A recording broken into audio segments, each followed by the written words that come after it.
అందరికీ హాయ్ అండి. Welcome back to Karuna vlogs. నేను మీ కరుణాకరండి. ఈరోజు సింపుల్గా క్యాప్సికమ్ పెరుగు తాలింపు ఎలా పెట్టుకోవాలో చూపెడతానండి. చాలా టేస్టీగా ఉండే ఈ పెరుగు తాలింపు అండి ఎంత ఈజీగా చేసుకోవచ్చో ఈరోజు చూసేయండి మీరు. పిల్లలు చాలా ఇష్టంగా తింటారు, పెరుగంటే ఇష్టపడిన వాళ్ళు కూడాను. ఇప్పుడు ఈ పెరుగు తాలింపు ఎలా పెట్టుకోవాలో మనం చూసేద్దాము.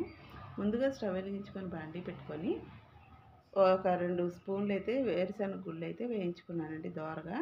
ఇవి వేగిన తర్వాత పొట్టు తీసేసి 4 ఎండుమిరపకాయలు వేసి బరగ్గా మిక్సీ అయితే పట్టుకోవాలన్నమాట.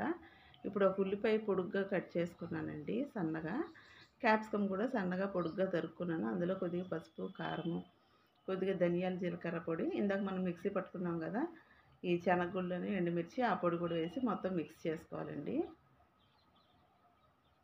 ఇదంతా మిక్స్ చేసుకొని పక్కన పెట్టుకొని ఇప్పుడు స్టవ్ వెలిగించుకొని కొద్దిగా ఆయిల్ వేసుకొని అందులో జీలకర్ర పోపు పెట్టుకుందామండి. ఆవాలు, పచ్చెనగపప్పు, మినపప్పు, కొద్దిగా జీలకర్ర వేసి కొద్దిగా పసుపు వేసి పోపు అయితే పెట్టుకుందాము. ఇందులోనండి దీనికి టేస్ట్ వచ్చేదల్లా ఈ చిన్నులపాయనండి. చిన్నులపాయని కొద్దిగా తురుముకొని వేసుకుందామండి. బాగా వేగాలి చిన్నులపాయ. ఇదంతా వేగిన తర్వాత మనం ఇందాక మిక్స్ చేసి పెట్టుకున్నాం కదా క్యాప్సికమ్ది, ఆ మిక్చర్ వేసేసి కొద్దిసేపు మగ్గించుకోవాలండి. క్యాప్సికమ్ ఎక్కువ మగ్గాల్సిన అవసరం లేదండి, ఊరకనే మగ్గిపోద్ది కొంచెం సెగ తగిలితేనే.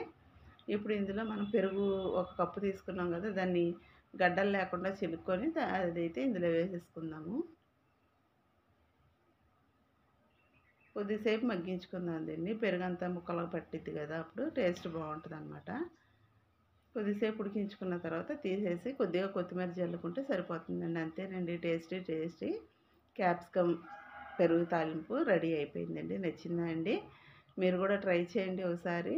మీకు కనుక నచ్చినట్లయితే ఒక లైక్ చేయండి ప్లీజ్ అండి. సబ్స్క్రైబ్ చేసుకోండి, ఒక లైక్ చేయండి, షేర్ చేయండి, ఒక చిన్న కామెంట్ పెట్టండి.